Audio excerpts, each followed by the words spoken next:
میں کہتا ہوں جو اچھی لگ رہی ہے نکاح کا پیغام بھیج کے شادی کرو. اتنا آسان کر دیا نا. شادی ہو گئی, دوبارہ اچھی لگ رہی ہے اس سے بھی کر لو, پھر بھی ٹھڑک پوری نہیں ہوئی, اچھی لگ رہی ہے اس سے بھی کر لو, پھر بھی ٹھڑک پوری نہیں ہو رہی اور اچھی لگ رہی ہے اس سے بھی کر لو, پھر بھی ٹھڑک پوری نہیں ہوئی تو اس کا مطلب آپ کو خارش کی بیماری ہے. وہ ایک بادشاہ تھا نا, یہ ریکارڈ ہو رہا ہے. ایک بادشاہ نے نجومی سے کہا مجھے یہاں خارش ہو رہی ہے. نجومی نے کہا اس تاریخ کو جس کو یہاں خارش ہوتی ہے یہ اس کی علامت ہوتی ہے کہ آپ کو ایک نیا علاقہ آپ فتح کرنے والے ہیں. بادشاہ نے کہا مجھے ادھر بھی خارش ہو رہی ہے.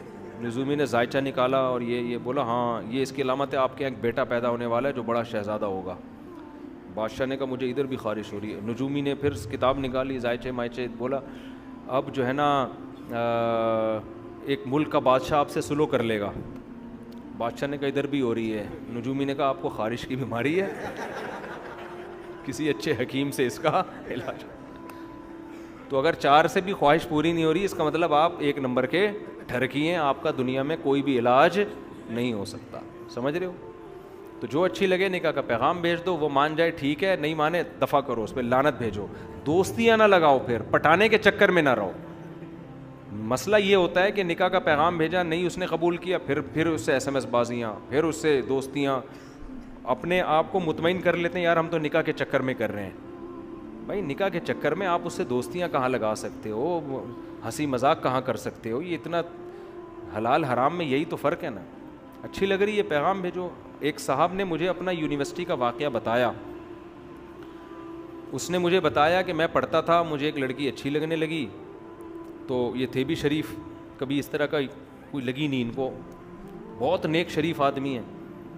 کہہ رہے ہیں مجھے اچھی لگنے لگی, میں بہت ٹینشن میں آ گیا کہ یار اب میرا بار بار دل کر رہا ہے اس سے بات کرنے کو. کہہ رہے اللہ کا خوف تھا اس کے دل میں. تو کہہ رہے میں نے اس کو ایک ڈائری دی اور کوئی ہوم ورک کے نام پہ نا, کچھ جیسے ہوتا ہے نا کہ ہوم ورک ہے تو یہ اس میں میں نے نوٹس لکھے. اس نے کہیں مانگے ہوں گے, میں نے اس کو دے دی. تو ڈائری میں نے سیدھے لکھ دیا آپ سے میں شادی کرنا چاہتا ہوں.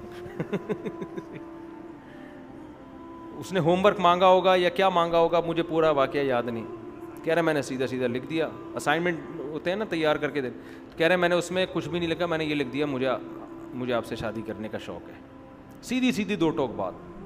عزت دار آدمی کو 2 ٹوک بات سمجھ میں آتی ہے, 2 نمبر کو 2 نمبری ہی سمجھ میں آتی ہے, وہ خود 2 نمبر ہوتا. یہ لڑکی نے پڑھا تو اس کو تھوڑا سا غصہ آیا, اپنے گھر گئی. پھر اگلے دن مجھے خود اس نے بتایا, واپس آئی تو کہہ رہی, پھر اس نے بولا دیکھو اگر واقعی سیریس ہو شادی کرنے میں, کیونکہ لڑکے اس طرح پھنساتے ہیں, واقعی سیریس ہو تو میرے گھر اپنے والدین کو بھیج دو. اس نے کہا میرے ابا نہیں. اس نے کہا چلو اماں کو بھیج دو, ابا ہے ہی نہیں تو اماں کو بھیج دو. اگر واقعی سیریس ہو غور کر لیں گے. اس نے مجھے لڑکے نے خود سنایا, کہہ رہے ہم اپنی اماں کو لے کے پہنچ گئے. آج ماشاءاللہ ان کے بچے ہیں, کئی سال ہو گئے شادی کو, ہنسی خوشی زندگی گزر رہی ہے. سمجھ رہے ہو نا؟ تو دوبارہ پسند آتی تو بھی ڈائری میں لکھ کے, لیکن ان کو پسند ہی نہیں آئی. وہ اتنی پسند تھی کہ وہ اس میں کہہ رہے میں اسی میں مطمئن ہو گیا, ہنسی خوشی زندگی گزر رہی ہے. کہہ رہے مجھے پہلی دفعہ میں پسند کی. ایسے ہر آدمی ایسا خوش قسمت ہوتا نہیں ہے, یہ ذہن میں رکھیں. کہیں آپ کو بھی پسند آئی, آپ نے ڈائری میں لکھ کے دے دیا, اگلا رشتہ داروں کو لے کے پہنچ جائیں. ایسا ام للانسان ما تمنا, قرآن کہتا ہے ہر تمنا والی چیز تمہیں زندگی میں نہیں. ہو سکتا ہے پورا بک اسٹال آپ ڈائریوں کا خالی کر دو, ایک بھی لفٹ نہ کرائے آپ, لیکن طریقہ یہی ہے. طریقہ کیا ہے؟ یہی ہے. نکاح اللہ نے حلال کیا ہے, پیغام بھیجو. نہیں ہے اگر وہ کہہ دیتی بھائی مجھے نہیں کرنی آپ سے, ختم, دماغ ہٹاؤ وہاں سے. یہ جو عشق کے جذبات کہتے ہیں نا ختم نہیں ہو رہے, یہ اس لیے ختم نہیں ہوتے آپ ختم کرنا چاہتے نہیں ہو. چاہو تو ختم ہو جاتا ہے. آپ دماغ نہ اس کا کبھی دماغ میں جان کر تصور لاؤ, نہ اس کا نمبر رکھو, کوئی رسپانس نہیں, تو ختم ہو جائے گا تھوڑے دنوں میں. سمجھتے ہو؟ تو یہ بہترین حل ہے, اس سے فتنے سے بچو گے. حلال پہ آ جاؤ تو حرام سے بچ جاؤ گے. آپ کو تو بہت آفریں آتی ہوں گی. آپ اچھا شادی شدہ ہیں ماشاء اللہ. مفتی صاحب آپ کے دانت بہت صاف ہوتے ہیں, آپ خود بھی بتا رہے ہوتے ہیں, آپ کیا استعمال کرتے ہیں ہمیں بھی بتا دیں, نوازش ہوگی. میرے دانت تو لوگ کہہ رہے ہوتے ہیں کہ دانت صاف ہیں, تو وہ بائی نیچر ہیں. ہمارے ابا کے دانت بڑے خاندانی تھے, لیکن دانتوں کے جو گڑبڑ ہے نا آج کل, جو 2-3 چیزیں لوگ کر رہے تھے, اس کی وجہ سے دانتوں کی واٹ لگ رہی ہے. پہلی بات تو وہ یہ تو ٹرینر بیٹھے ہوئے یہی آپ کو ساری چیزیں بتائیں گے. پہلی بات تو کیلشیم کی کمی نہ ہونے دیں باڈی کے اندر. دانت تو ہے ہی ہڈی, جو دودھ نہیں پیتے, گوشت نہیں کھاتے, ان کے دانت خراب ہو جاتے ہیں. جب کیلشیم ہی نہیں ہوگا تو دانت بھی سالے ایسے ہی بھربھرے سے. صحیح ہے نا. دھوپ میں بیٹھا کریں کبھی کبھار, وٹامن ڈی کی وجہ سے کیلشیم ہڈیوں کا جز بنتا ہے وغیرہ وغیرہ. دوسرا مسئلہ یہ ہوتا ہے کہ دانتوں کا خلال نہیں کرتے لوگ. برش کی تو پابندی کرتے ہیں, خلال کی پابندی. دانتوں میں جب روٹی گوشت اٹک جائے نا, وہ دانتوں کا بیڑا غرق کرنا شروع کرتا ہے. برش سے زیادہ امپورٹنٹ خلال ہے. سمجھتے ہو؟ اگر آپ برش نہ بھی کریں, خلال پابندی سے کریں تو وہ زیادہ ضروری ہے دانتوں کے لیے. سمجھتے ہو کہ نہیں سمجھتے؟ تیسری چیز ہے ٹوتھ پیسٹ کون سا استعمال کرتے ہیں. اس بعض ٹوتھ پیسٹ دانتوں کا بیڑا غرق کر رہے ہیں. وقتی طور پر ایسے چمک جائیں گے جیسے تیزاب سے دھوئے ہوں آپ نے دانت.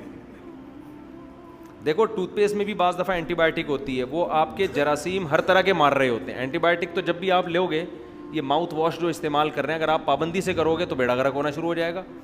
اس لیے کہ ماؤتھ واش اینٹی بایوٹک ہے, وہ آپ کے صحیح اچھے والے جراثیم بھی مار دیتا ہے اور گندے والے بھی. تو کبھی کبھار تو ٹھیک ہے, لیکن عادت بنا دیں گے خراب ہو جائیں گے. میں آپ کو دانتوں کا ایک بہترین طریقہ بتاتا ہوں صاف کرنے کا. آپ نے ہمت ہے نا, ٹوتھ پیسٹ اور برش ہمیشہ کے لیے چھوڑ دو. اگرچہ میں نے نہیں چھوڑا ہوا ہے, میں کرتا ہوں, لیکن اگر آپ خاندانی دانت چاہتے ہو نا, آپ ٹوتھ پیسٹ اور برش کو اپنی زندگی سے ہمیشہ کے لیے نکال دو. سمجھتے ہو؟ آپ نیم کی مسواک پہ آ جاؤ اور خلال پابندی سے کرو. نیم لو, نیم کی ٹہنی کاٹو, تر ٹہنی, اسے ایک دو دن کے لیے رکھ دو گے تو وہ خشک ہو جائے گی. خشک ہونے کے بعد اس کا برش اچھا بن جائے گا. سمجھتے ہو؟ ایک نیم کی مسواک لے لو, ایک پیلو کی. پیلو درخت ہوتا ہے نا, کیونکہ ایک جیسی مسواک نہیں کرنی چاہیے ہمیشہ. دانت کو جب بھی ایک ہی چیز یوز ہو جائیں گے, پھر وہ باڈی اس کی عادی ہو جاتی ہے. تو دو مسواکیں رکھیں, دو ٹائپ کی.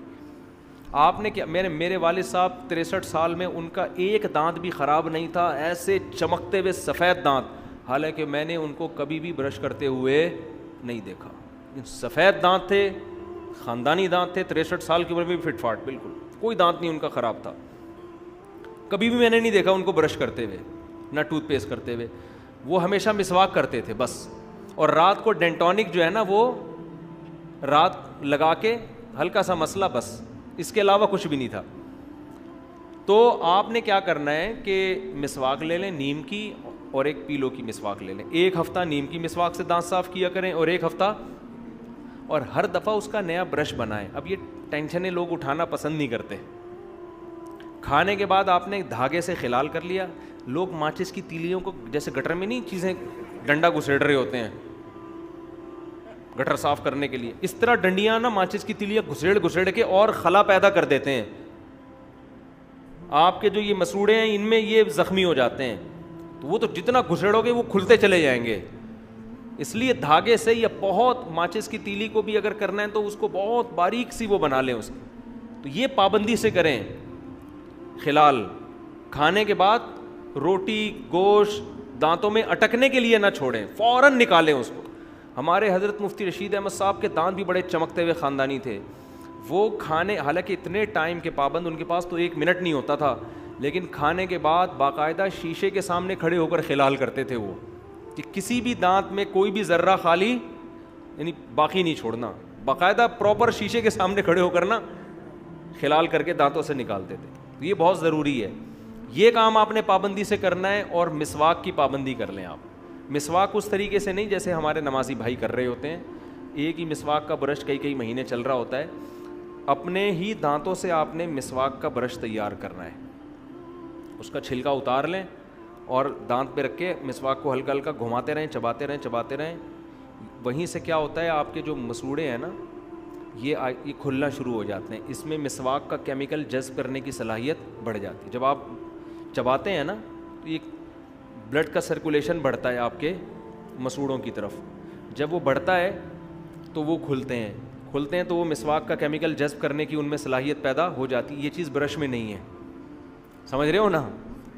تو پھر جب آپ مسواک کرتے ہیں اس کا کیمیکل جاتا ہے اندر, اور وہ خالص آرگینک کیمیکل ہے, وہ انسانوں کا بنا ہوا کیمیکل, اس کے کوئی سائڈ افیکٹ نہیں ہے.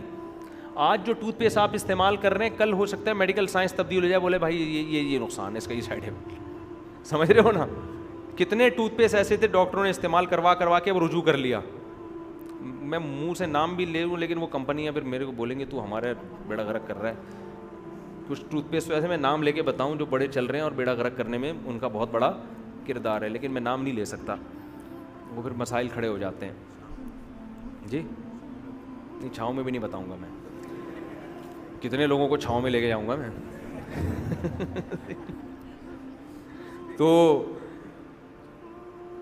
نیم کی مسواک, پیلو کی مسواک سنت بھی ہے.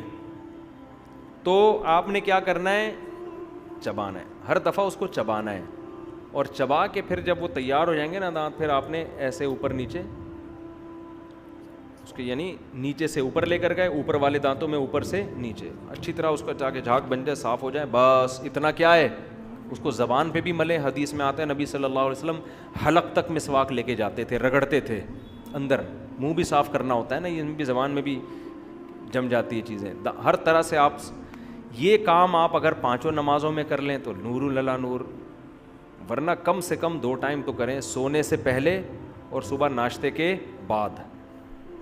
ناشتے سے پہلے کر لیں تو اور اچھا ہے, لیکن ناشتے کے بعد لازمی کریں, کیونکہ جتنا چپڑا ناشتہ ہوتا ہے نا, کیونکہ اس میں تو ہم آئلی چیزیں کھاتے ہیں, اور چپڑی ڈبل روٹی ہیں, وہ سب پھس رہی ہوتی ہیں دانتوں میں جا کے. اس میں زیادہ تر ایسی چیزیں کھائی جاتی ہیں ناشتے میں جو دانتوں کے اندر گھستی ہیں زیادہ, تو وہ چیزیں تو یہ آپ کھائیں تو یہ بہت. جوس جب آپ نے میٹھا کوئی چیز پینی ہے تو اسٹرا سے پی لیا کریں جوس, تاکہ وہ میٹھا دانتوں میں نہ لگے. لگتا ہے تو مسواک کر لیں. تو نبی صلی اللہ علیہ وسلم تو رات سونے سے پہلے بھی مسواک کرتے تھے, صبح اٹھتے ہی مسواک کرتے تھے, ہر نماز میں الگ مسواک. تو اس لیے میں ایک بات آپ سے کہتا ہوں نا کہ شریعت میں دانت صاف کرنے کا حکم نہیں ہے, دانتوں کو 24 گھنٹے صاف رکھنے کا حکم ہے. کرنا بہت آسان ہے, وہ تو 6 مہینے بعد بھی آپ کر لو تو صاف ہو جائیں گے, ٹھیک ہے نا. مسئلہ ہے دانتوں کو صاف رکھنا, سمجھتے ہو. لیکن اب آپ یہ عمل شروع کریں گے تو ہو سکتا ہے اتنا فائدہ نہ ہو, کیونکہ دانتوں پہ آپ کی چٹانیں اور بڑی بڑی کائیاں جم چکی ہوں گی, اب وہ مسواک سے نکلنے والی نہیں ہے. میرے ساتھ بھی ایسا ہوا ہے, میرے دانتوں کے پیچھے ایسی وہ چیزیں جم گئی تھیں, مجھے پتہ ہی نہیں تھا, پھر وہ ڈینٹسٹ سے نکلوائی ہم نے, تو پھر وہ مسواک سے نہیں ہوتی. اندر کا حصہ ہم صاف تو کرتے تھے لیکن وہ الگ طریقے سے, اس سے وہ پھر زیادہ صفائی ہو نہیں پا رہی تھی. تو اگر کوئی ایسی چیزیں چٹانیں جم گئی ہیں نا, تو وہ پھر ڈینٹسٹ سے جو صفائی کروا لیں ایک دفعہ, وہ ایسی چیزیں نکلیں گی آپ خود حیران ہوں گے, آپ سمجھو کہ دانت نکل رہے ہیں اندر سے, حالانکہ وہ دانت نہیں ہوں گے, وہ میل جم کے پتھر کی شکل میں چٹانیں بن گیا ہوگا. تو ایک دفعہ کسی ماہر ڈینٹسٹ سے طبیعت سے دانت صاف کروا لیں, اس کے بعد پھر یہ والا طریقہ اختیار کریں, ٹوتھ پیسٹ اور برش کو رکھیں سائڈ پہ, ہر کھانے کے بعد خلال کر لیا, اور 1 ہفتہ نیم کی مسواک, 1 ہفتہ, اور ہر دفعہ نیا برش بنانا ہے. ٹینشن تو ہوگی لیکن دانتوں کے مسائل آپ کے انشاءاللہ قیامت تک کے لیے حل ہو جائیں گے, ورنہ آج دانت بھی لوگوں کے ہر تھوڑے دن بعد گر رہے ہوتے ہیں.